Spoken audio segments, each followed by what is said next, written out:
Between now and the final night of June, something is going to shift inside you that cannot be undone. Not metaphorically. Not as a pleasant idea you scroll past and forget by dinner. Something structural. Something that has been building in the walls of your life for 12 months is about to reach its last possible moment of containment. And when it breaks, and it will break, you will either be standing in the right position to receive what comes through, or you will be looking the other direction, wondering why everyone around you suddenly changed while you stayed the same. Most people will experience June 2026 as a normal month. They will go to work. They will check their phones. They will complain about the heat and never once feel the ground beneath them rearrange. But you are not most people, you are here. And the fact that you are here right now tells me something about you that no birth chart could confirm more clearly. Your instincts are operational. Something inside your chest or your gut or the back of your skull where dreams dissolve into waking told you to pay attention this month. June 2026 is not a single event, it is a corridor.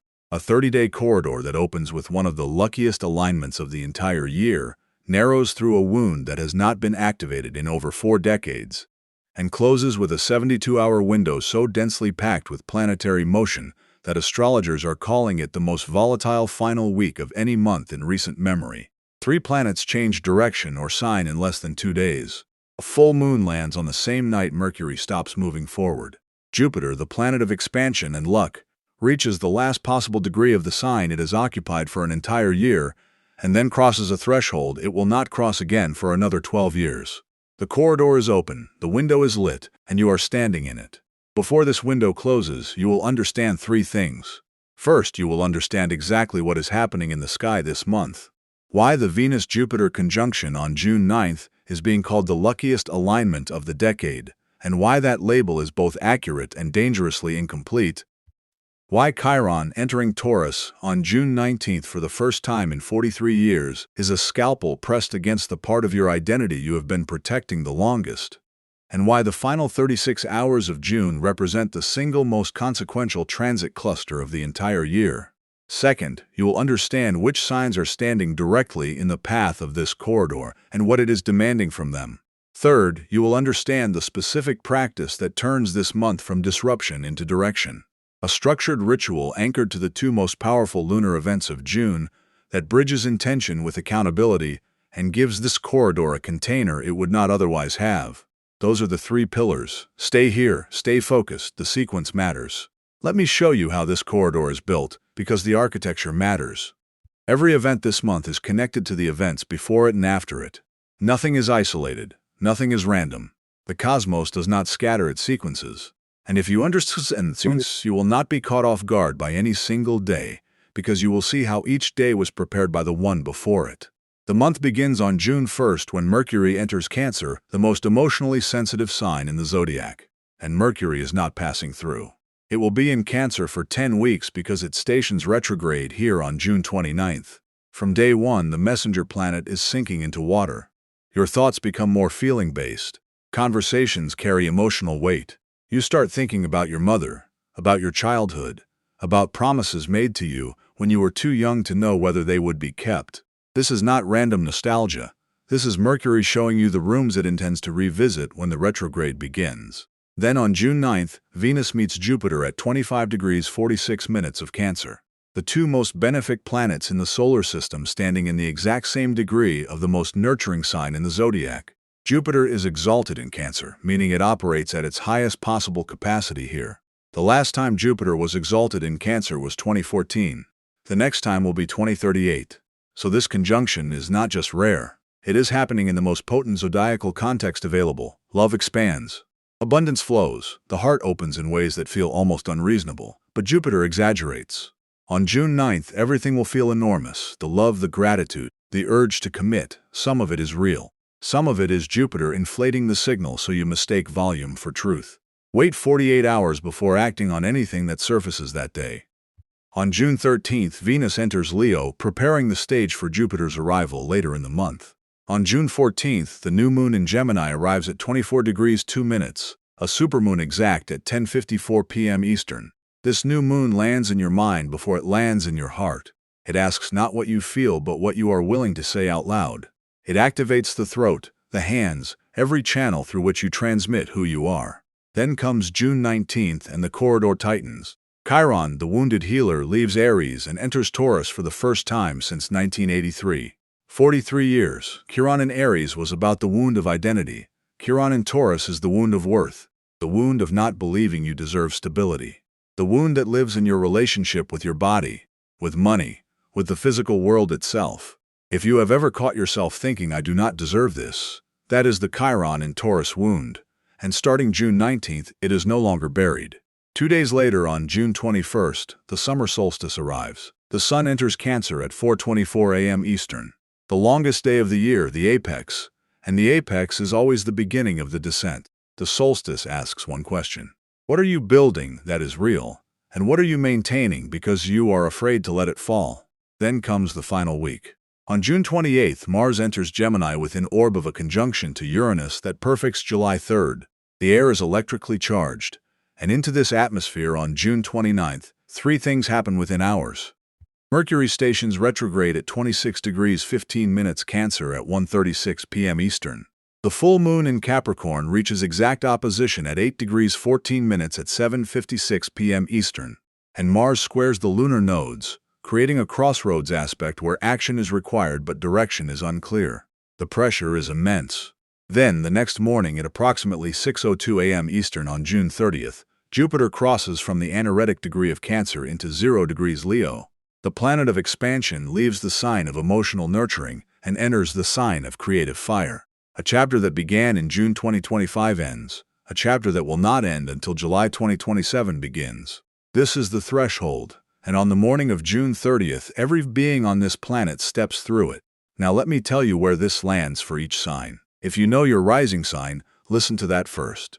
Aries, the Venus-Jupiter conjunction blesses your 4th house of home and family, the most nurturing domestic energy in 12 years, while Chiron entering Taurus activates your 2nd house of money and self-worth. Jupiter into Leo lights your 5th house. The next 12 months become the most creatively fertile period of your decade. Taurus, Chiron entering your 1st house on June 19th is the headline of your year. This is the beginning of a multi-year healing journey around who you are at the most fundamental level. You may feel it in your throat, your posture, your reflection. Jupiter entering Leo activates your 4th house. Prepare the home. It is about to become the center of everything. Gemini, the new moon on June 14th is your annual reset, a supermoon in your 1st house with amplified potency.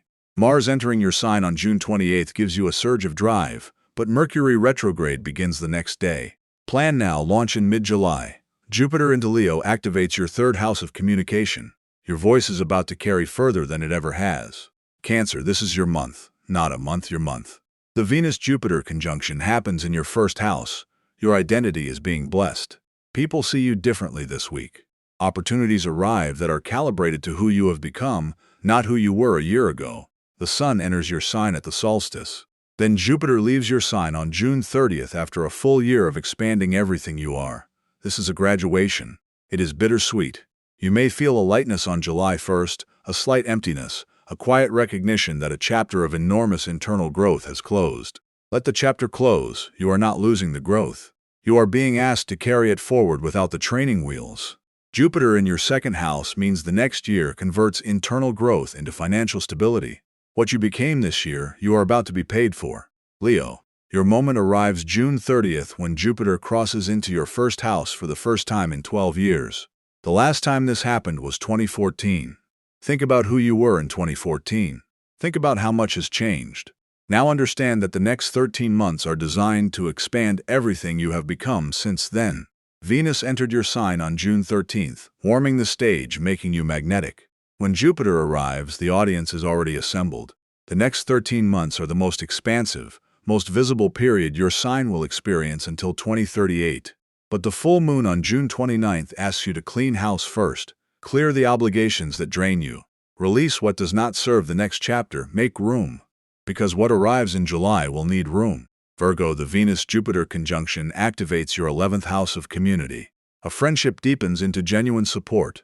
The new moon lights your 10th house of career. Seeds planted now carry supermoon potency. Apply, pitch, announce. Jupiter entering Leo moves into your 12th house. beginning a year of spiritual preparation for the Jupiter in Virgo transit arriving in 2027. Libra, the conjunction lands in your 10th house of public reputation.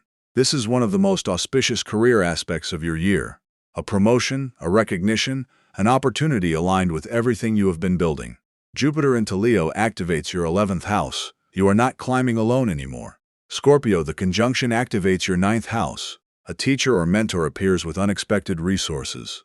Jupiter entering Leo on the 30th moves into your 10th house of career. This is the beginning of the most professionally significant transit of your decade. Prepare. Sagittarius. Jupiter is your ruling planet, and on June 30th it enters your 9th house, the house it rules, the house where it is most at home. Travel, education, publishing, philosophy, all expand beyond anything you have planned. This is one of the most fortunate transits your sign will see in this entire 12-year cycle. Capricorn, the full moon on June 29th at 8 degrees 14 minutes is yours. It is the brightest mirror the sky will hold up to you all year. What others reflect back to you this night is information. Receive it. Do not defend against it. Jupiter into Leo activates your 8th house, beginning a year of deep financial restructuring and strategic alignment. Aquarius, the conjunction blesses your 6th house with the most abundant daily life energy in 12 years. A job offer, a health breakthrough, a routine that finally clicks.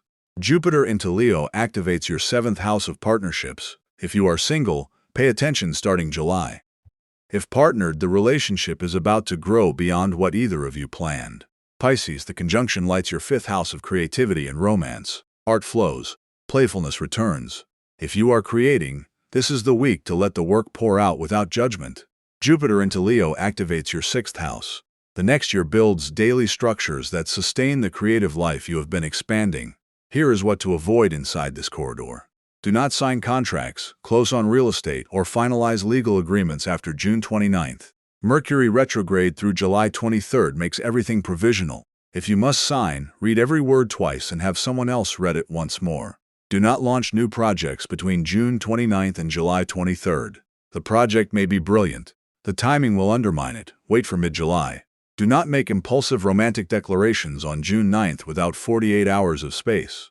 Jupiter exaggerates emotion. If the feeling survives 2 days, it is real. If it softens, you saved yourself from a promise your future self could not keep.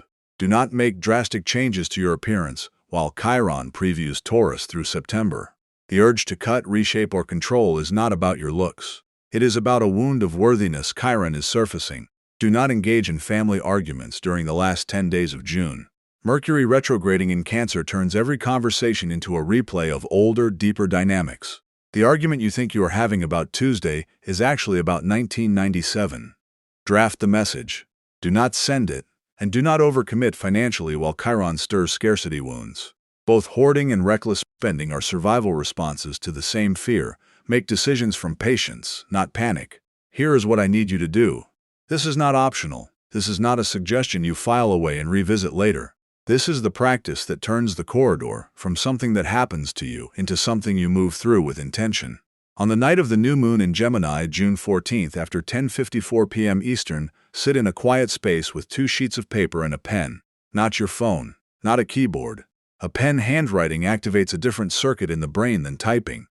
It is slower, more deliberate. It routes through the body in a way digital text does not. Gemini rules the hands and the nervous system. This new moon wants you to write. On the first sheet, write a letter to the version of yourself that has been afraid. Afraid to speak, to ask, to be seen. Name the fear. Name the moment it started. Name what it has cost you. On the second sheet, write a letter to the version of yourself stepping into July, into the Leo chapter. Tell that version what you are bringing forward and what you are leaving behind. Fold both. Seal them in one envelope. Put it somewhere safe. Between the 2 moons on June 21st at the solstice, go outside into direct sunlight for 10 minutes. No phone. One hand on your chest, one on your stomach. Breathe slowly. Ask yourself the solstice question. What am I building that is real, and what am I maintaining out of obligation? Do not answer. Let the body answer over the following week. Then on the night of the full moon, June 29th, after 7:56 p.m. Eastern, open the envelope. Read both letters out loud. Burn the fear letter. Watch it become ash. Keep the readiness letter somewhere visible through July. Tape it to your mirror. Pin it above your desk. This letter is your bridge between the Cancer chapter ending and the Leo chapter beginning. Every time you see it, you are reminded that you wrote your own permission slip. You did not find this video by accident. Something in the architecture of your attention, something in the pattern of what you have been searching for, losing sleep over, quietly outgrowing, brought you here at exactly this moment, in exactly this month. That is not mysticism, that is resonance. June 2026 is a door. The Venus-Jupiter conjunction opened it with the most generous energy the sky could offer. Chiron pressed on the wound, keeping you from believing you deserve what is on the other side. The new moon gave you language. The solstice showed you the peak and asked if you are building toward the right one. The full moon illuminated what is real and what is hollow. Mercury retrograde forced you to process what you would have otherwise outrun. And Jupiter crossing into Leo on the morning of June 30th is the cosmos saying the preparation is over and the performance begins. Not performance as pretense. Performance as the act of bringing what is inside you into the visible world. Performance as the courage to be seen. You did not spend a year growing in the dark so you could stay there. You grew so that when the light came, and it is coming, you would have something real to show it. Whatever you are carrying into July, carry it deliberately. Whatever you wrote in those letters, let one burn and let the other lead. Share this with someone whose sign came up and who you know is standing at their own threshold right now. Drop your sign and the one line that landed hardest.